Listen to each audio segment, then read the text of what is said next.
C'est un réel plaisir de vous informer, mesdames et messieurs, bonsoir. Le MLC n'a pas encore mis en exécution sa menace de quitter le processus électoral en cours. Le parti politique de Jean-Pierre Bemba Gombo, en concertation pour ce faire, pense que ce processus est vicieux et opaque, chose qui remet en cause la neutralité de la CENI. Et puis, la CENI maintient la tenue des élections en décembre prochain avec la machine à voter, ce malgré la forte contestation de l'opposition à celle-ci. Pour y arriver, le bureau de la centrale électorale s'apprête à sensibiliser la population congolaise sur cette machine à voter. Et du côté de la Cour pénale internationale, le procès de Bosco Ntaganda entre dans sa dernière phase à dater de ce mardi 28 août. L'audience, considérée comme la dernière, sera suivie du jugement de Bosco Ntaganda, accusé d'avoir commandité des meurtres, pillages et viols d'enfants soldats commis par ses troupes entre 2002 et 2003 en Ituri, dans l'est de la République démocratique du Congo. L'exécution de la menace du mouvement de libération du Congo de quitter le processus électoral se fait toujours attendre. D'après l'inspecteur général de ce parti de l'opposition, Jack Joly, qu'il avait annoncé le 24 août dernier, la décision du bureau politique en concertation avec le président Jean-Pierre Bemba devrait suivre dans les prochaines heures. Le MLC estime qu'il ne peut pas continuer à accompagner un processus vicieux. Le parti de Jean-Pierre Bemba assure qu'il détient des éléments du point de vue technique qui prouvent un traitement des dossiers sur base des éléments extérieurs, tels que la lettre du ministre de la Justice qui décide sur la nationalité des candidats. Ceux-ci ne permettent pas d'avoir une gestion transparente et crédible du processus. Le MLC dénonce également un processus opaque et une CENI qui exclut ses candidats sur base des considérations politiques mettant en cause sa neutralité. Rappelons que la candidature de Jean-Pierre Bemba Gombo à la présidentielle a été invalidée suite à sa condamnation à 1 an de prison et à un paiement de 30 000 € d'amende par la Cour pénale internationale pour subornation de témoins. L'invalidation par la CENI de la candidature de Marie-Josée Ifoku à la cause présidentielle n'est pas acceptée par son parti politique, l'Alliance des élites pour un nouveau Congo. Alors que Marie-Josée Ifoku a été déclarée irrécevable par la CENI pour détention de nationalité étrangère, l'AENC estime que c'est une discrimination intentionnelle de la part de la centrale électorale. Pour le secrétaire général de l'AENC, celui qui perd la nationalité congolaise d'origine alors qu'il est congolais peut recouvrer cette nationalité d'origine. C'est le cas de Marie-Josée Ifoku, l'unique femme candidate à l'élection présidentielle du 23 décembre 2018, précise-t-il. Valentin Katako dit croire en la justice congolaise et la Cour constitutionnelle sera saisie afin de trancher en faveur de Marie-Josée Ifoku. La CENI s'apprête à sensibiliser la population sur la machine à voter. Après la publication des listes provisoires à la présidentielle, aux législatives nationales et provinciales, le bureau de la Commission électorale nationale indépendante s'est réuni le lundi 27 août 2018 sous la supervision de son président Corneille Nangaa.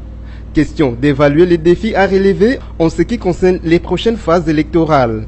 La dite phase sera consacrée notamment à la sensibilisation de la population sur l'usage effectif de la machine à voter. Cette évaluation du bureau de la CENI a touché spécifiquement les défis opérationnels, inclut le processus électoral en cours, dont le repérage des bureaux de vote, l'identification et recrutement du personnel devant travailler dans les bureaux de vote, le dépouillement aux centres locaux des compilations et des résultats, le déploiement des différents matériels électoraux, la formation électorale ainsi que la sensibilisation de la population sur la machine à voter. Bien que la machine à voter soit fortement contestée par une partie de l'opposition politique, la CENI maintient son option de vote par celle-ci. En outre, la CENI a signalé que 2 équipes d'experts séjournent actuellement en Corée du Sud et en Chine pour procéder au contrôle effectif de cet outil électoral. Rappelons que le Conseil écuménique des Églises, lors de sa récente visite en RDC, a appelé à un consensus autour de la machine à voter qui reste l'un des points de dissension entre les acteurs politiques et la société civile de la RDC en faveur des élections crédibles. L'Organisation des Nations Unies a affirmé hier lundi 27 août sa disponibilité à fournir une aide logistique pour le scrutin de décembre prochain en République démocratique du Congo. Ce, par l'appui de plusieurs membres de son Conseil de sécurité, dont les États-Unis, la France et le Pays-Bas. L'ambassadrice de l'ONU, Nikki Haley, formule son inquiétude à travers une série de questionnements autour de la faisabilité effective du scrutin de décembre prochain. Cette dernière s'est préoccupée notamment du risque d'insuffisance de la machine à voter, la responsabilité du temps record et de la prolongation de jours supplémentaires de vote, et enfin de l'endurance de la conservation de la charge de l'énergie de ces machines durant le processus. L'ambassadrice américaine a également demandé si la CENI a prévu de bulletins de vote papier au cas où ces machines tomberaient en panne. Pour sa part, l'ambassadeur de la RDC à l'ONU, Ignace Gatamavita, a justifié la position et les actions menées par la CENI. Il a rappelé que cette institution demande la confiance en évitant des interférences et a demandé de la laisser poursuivre normalement sa mission jusqu'à son achèvement. Enfin, Leila Zerougui, représentante spéciale du secrétaire général de l'ONU en RDC, reconnaît que la crédibilité du processus électoral qui demeure une préoccupation majeure. Je vous confirme que le parquet vient d'ouvrir une information judiciaire pour faux en écriture publique à l'encontre de Moïse Katumbi. Telle est l'affirmation à Jeune Afrique de Gilles Blondeau, substitut du procureur du roi au parquet de Hall-Vilvoorde. Poursuivant, les substituts du procureur a indiqué qu'une partie du passeport de Katumbi a été estimée comme faux. Pour la petite histoire, l'opposant congolais en exil depuis 2 ans avait été interpellé pendant quelques minutes le 14 juin 2018 par la police de l'aéroport de Bruxelles-Zaventem pour non-authenticité de la page d'identité de son passeport. Cela ressortait de l'affirmation au même magazine de Dominique Ernold, porte-parole de l'Office des étrangers, une administration placée sous la tutelle du ministère belge de l'Intérieur qui avait à la même occasion affirmé que l'original de son passeport avait été remplacé par un autre. À l'époque, un délai de 15 jours lui avait été accordé par les autorités belges afin de produire un document de voyage officiel et authentique. La police belge, qui affirme détenir depuis lors le passeport falsifié, indique également que Moïse Katumbi est en séjour illégal sur le territoire belge. D'où la question de savoir avec quel document voyage l'opposant congolais qui avait séjourné dernièrement en Namibie avant le sommet de la SADC et également en Algérie où son club, le tout-puissant Mazembe, avait joué. Le procès sur le meurtre des experts de l'ONU et de leurs accompagnateurs congolais a repris hier lundi 27 août au tribunal militaire de garnison de Kananga. Suspendu depuis le 17 octobre 2017, la récente audience a été essentiellement consacrée à l'identification et à l'audition de 2 prévenus poursuivis pour crimes de guerre par meurtre et par mutilation. Au cours de l'audition de présumés auteur du meurtre de Saïda Catalan et Michael Sharp, l'un des prévenus, le chef du village Moyo où s'est déroulé le meurtre, Constantin Chidimé alias Boulaboula, a suffisamment défendu sa cause. Ces derniers a mis en cause l'autre prévenu, Vincent Manga, qu'il a présenté comme le chef des miliciens qui avait installé ses complices dans son village depuis 2017, pendant que lui s'est catégoriquement opposé à l'arrivée de ces miliciens. L'accusation portée contre le chef de village le présente comme faisant partie des principaux acteurs du meurtre de ces 2 experts. Par ailleurs, Constantin alias Boulaboula a largement justifié ses actions. Dans son argumentaire, il affirme avoir plaidé pour la libération de ces experts et de leurs accompagnateurs aux mains de miliciens après qu'ils avaient présenté leur feuille de route. En outre, le chef du village Moyo Muzila indique avoir eu la vie sauve après avoir versé une amende de 35 000 francs congolais à Vincent Manga, chef local de la milice Kamwina Sapo. Ainsi, pour tout éclaircissement sur cette affaire, la série des auditions va se poursuivre. Après Constantin Chidimé, alias Boulaboula, viendra le tour de Vincent Manga d'être entendu par le tribunal. Vers la fin du procès Borsong-Taganda à La Haye, du mardi 23 à jeudi 30 août 2018, le procès de Borsong-Taganda entre dans sa dernière étape. Défense et accusation doivent prendre parole dans le procès de l'ancien chef de guerre à l'est de la RDC, et ce, 3 mois après ouverture des débats devant la Cour pénale internationale de La Haye en Hollande. Cette audience, donnée comme la dernière de ces longs procès, sera suivie du jugement qui doit être au cœur de l'attention de l'opinion tant nationale qu'internationale.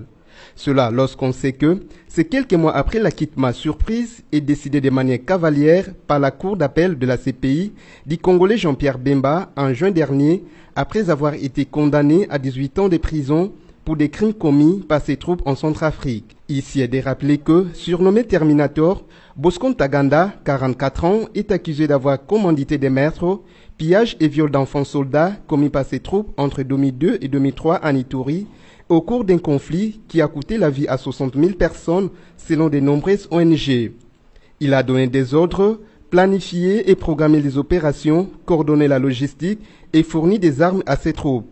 Après s'être rendu à la justice en 2015, l'ancien chef rebelle avait plaidé non coupable en septembre 2015 pour les 13 crimes de guerre et 5 contre l'humanité qui lui sont reprochés. Voici le rappel de principaux titres. Le MLC n'a pas encore mis en exécution sa menace de quitter le processus électoral en cours. Le parti politique de Jean-Pierre Bemba Gombo, en concertation pour ce faire, pense que ce processus est vicieux et opaque, chose qui remet en cause la neutralité de la CENI. Et puis, la CENI maintient la tenue des élections en décembre prochain avec la machine à voter, ce malgré la forte contestation de l'opposition à celle-ci. Pour y arriver, le bureau de la centrale électorale s'apprête à sensibiliser la population congolaise sur cette machine à voter. Et du côté de la Cour pénale internationale, le procès de Bosco Ntaganda entre dans sa dernière phase à dater de ce mardi 28 août. L'audience, considérée comme la dernière, sera suivie du jugement de Bosco Ntaganda, accusé d'avoir commandité des meurtres, pillages et viols d'enfants soldats commis par ses troupes entre 2002 et 2003 en Ituri, dans l'est de la République démocratique du Congo.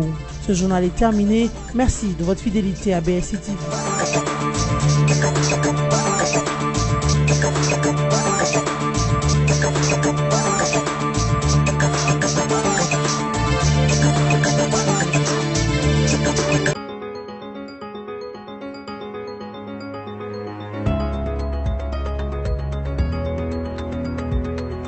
Mesdames, Messieurs, bienvenue à la revue de presse de ce mardi 28 août 2018 sur BSC TV.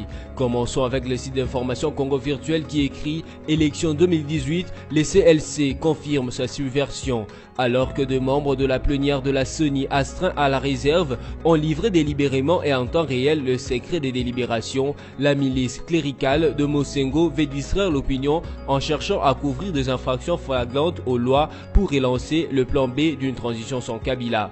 Conformément à son calendrier électoral, la Commission électorale nationale indépendante a livré vendredi 24 août 2018 dans la soirée les résultats des délibérations sur les candidatures aux élections présidentielles et législatives nationales du 23 décembre 2018.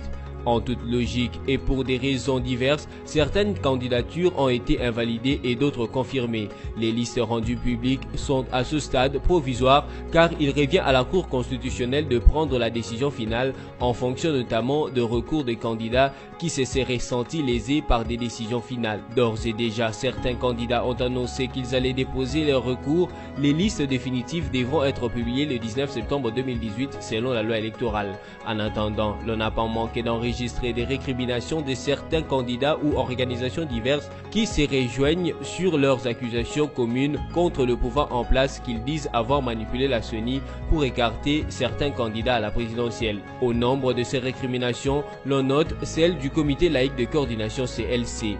Poursuivons cette revue de presse avec Forum des As qui note en grand titre « Les ennuis judiciaires du leader des Ensemble s'amoncellent, une énième affaire pour Katumbi ». On croyait que Moïse Katumbi était au bout de ses ennuis judiciaires. Erreur. Après la série d'affaires inscrites par la justice congolaise, voilà que la justice belge commence à s'intéresser à son tour à l'ancien gouverneur du Katanga. D'après Jeune Afrique paru hier lundi 27 août, le parquet belge de Hall-Vilvoorde vient d'ouvrir une information judiciaire. Un ennui judiciaire de plus dont les leaders d'ensemble pouvaient bien se passer. Le feuilleton judiciaire à l'encontre de Moïse Katumbi est réparti de plus belle en Belgique après l'ouverture d'une information judiciaire pour faux en écriture publique. Cette affaire fait suite à l'interpellation du leader de la plateforme Ensemble par la police fédérale qui lui avait confisqué son passeport avant de le transmettre au parquet de Hall-Vilvoorde. Cette information a été confirmée à Jeune Afrique par le substitut du procureur du roi au parquet de Hall-Vilvoorde, Jules Blondeau, qui a indiqué « Je vous confirme que le parquet vient d'ouvrir une information judiciaire pour faux en écriture publique à l'encontre de Moïse Katumbi. En cause, une partie validité de son passeport a été estimée comme faux et de poursuivre, le passeport en question a été confisqué par mon office. Nous le détenons toujours, vu qu'il a été falsifié, il ne sera pas rendu à l'intéressé. Bouclons cette revue de presse avec les sites Okapi.net qui titre RDC, l'ONU offre son appui logistique pour les scrutins de décembre. Plusieurs membres du Conseil de sécurité, dont les États-Unis, la France ou les Pays-Bas, ont affirmé lundi la disponibilité de l'ONU à fournir une aide logistique pour les élections prévues en décembre en République démocratique du Congo, refusées par le gouvernement. Est-ce qu'il y aura suffisamment de machines à voter ou est-ce que les autorités vont prolonger les votes sur des jours ou des semaines supplémentaires? Est-ce qu'il est possible de recharger les machines de vote dont les batteries tiennent 12 heures? Est-ce que les machines ont été dûment testées? A égrégné l'ambassadrice américaine à l'ONU Nikki Haley. Lors d'une réunion de suivi du processus électoral, la diplomate hostile depuis plus d'un an au recours inédit en République démocratique du Congo à des machines électroniques pour vote a aussi demandé si des bulletins de vote papier ont été prévus au cas où ces machines ne fonctionneraient pas. Ainsi s'achève cette revue de presse. Merci à vous de l'avoir suivi et à la prochaine.